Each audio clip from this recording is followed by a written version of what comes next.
Минатата емисија ги разгледавме сликата на глобално ниво во автомобилската индустрија. Денеска го поканивме господинот Златко Муцунски да видиме што се случува во Македонија. Од осамостојувањето на државата до денеска ние не успеавме да го обновиме возниот парк.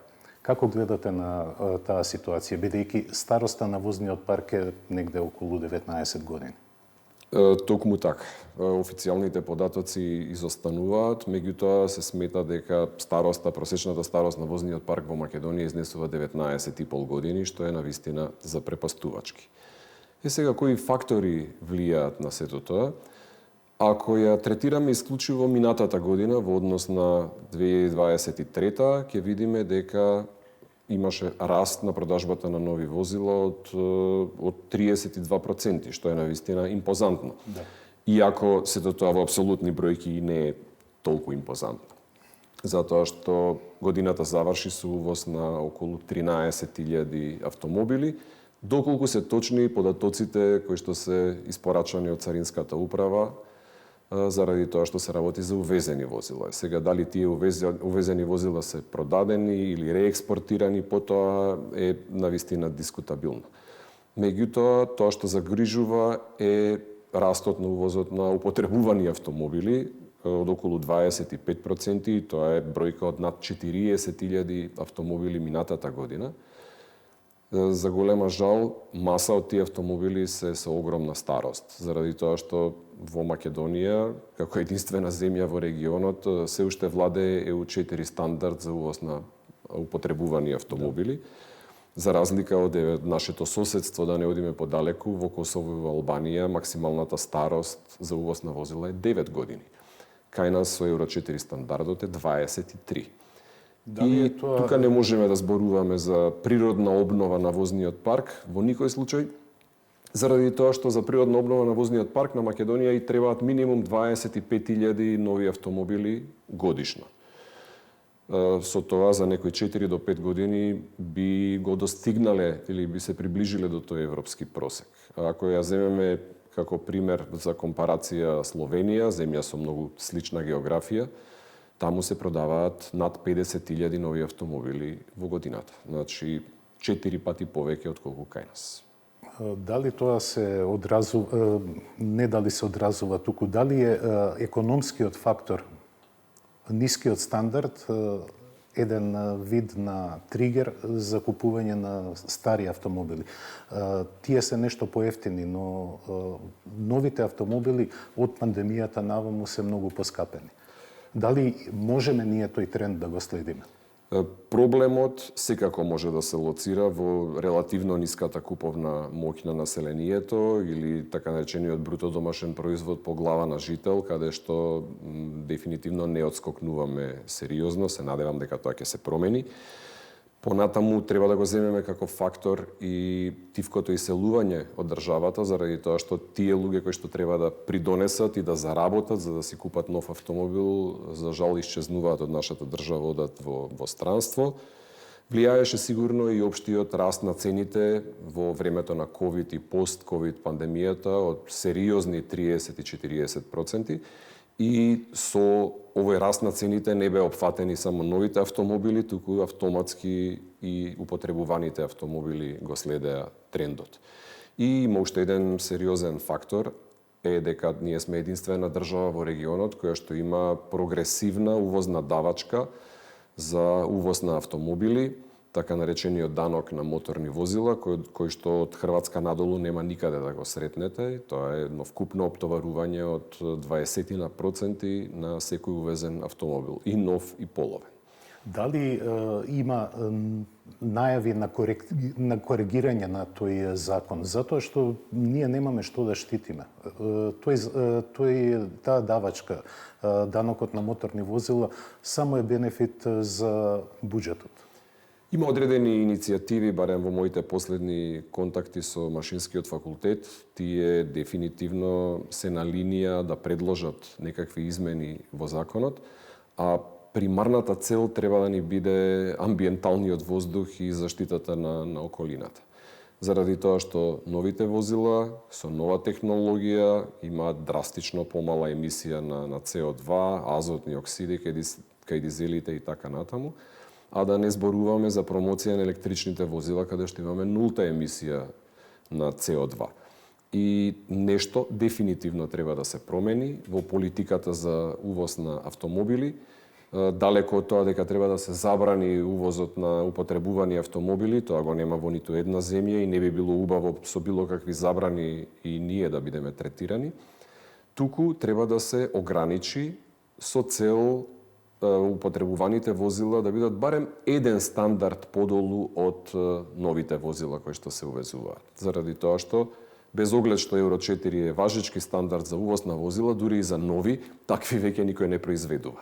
Да. Што значи импортерите се обврзани да превземаат возила од европските производители, особено со стандарди Евро 6, Евро 6D веќе и така натаму. Порше Македонија, осим продажба на возила, има и пионерска улога. Вие сте едни од првите импортери што почнавте да увезувате електрични возила, една од првите импортери кои направија мрежа на полначи какви такви, но сепак тоа е некој помак. Како ја гледате иднината на електрификација во Македонија? Таа на глобално ниво малце застанува поради проблемите во инфраструктурата, но и цените на електричните возила. И најдолгиот пат почнува со првиот чекор и ние уште пред неколку години дефинитивно донесовме стратегија дека иднината на автомобилите ќе биде електрична. И сега за сега тоа е се уште валидна стратегија и покрај тоа што има одредени поврати, да речеме, во напорите на одредени земји од различни причини. Меѓутоа решивме дека сакаме и Македонија да ја внесеме на мапата на пазари кои што продаваат електрични автомобили со нулта емисија на CO2 и токму заради тоа инвестиравме сериозно во инфраструктура, значи поставивме 2 турбополначи со 160 киловати и долго време тоа бе единствените во државата, за жал. Тоа што сега ме радува, со Евана имаме сериозни комуникации многу редовно. Поставија неколку полначи во текот на минатата година на бензинските станици околу Скопје и на главната магистрала кон Гевгелија. Се надевам дека таа иницијатива ќе продолжи во следниот период. И тука сега наидуваме од почеток барем, добро, зошто не ставите повеќе полначи? Одговорот беше затоа што нема електрични возила. Од друга страна, не може да има електрични возила доколку немате инфраструктура за полнење. Поставивме 32 destination chargeri Porsche на различни локации во земјата, во принцип кај хорека каналите, каде што да, AC со 22 киловати, меѓутоа сепак може да се дополни или преку ноќ да се наполни целосно еден електричен автомобил. Во Европа минатата година електричните автомобили беа застапени со околу 12,5%, колку што се сеќавам, што е секако премалку за стратегијата што ја промовираат да до 2030 година Европа нема веќе регистрација на мотори со внатрешно согорување. Дали е сега тоа има отпори од производителите, се разбира, меѓутоа отпорите од производителите произлегуваат од отпорите од страна на клиентите. Затоа што возење на електрично возило бара сосем друг мајндсет. Значи, не може да бидеш спонтан, па сега ќе застанам тука, ќе се наполнам, не треба да планираш каде ќе полниш однапред, а за сето тоа е потребна инфраструктура во земјата. Значи, треба да биде густа таа мрежа на електрополначи. И сега тука секако дека без еден пуш од страна на државата не очекувам некакви многу драматични чекори да се случат.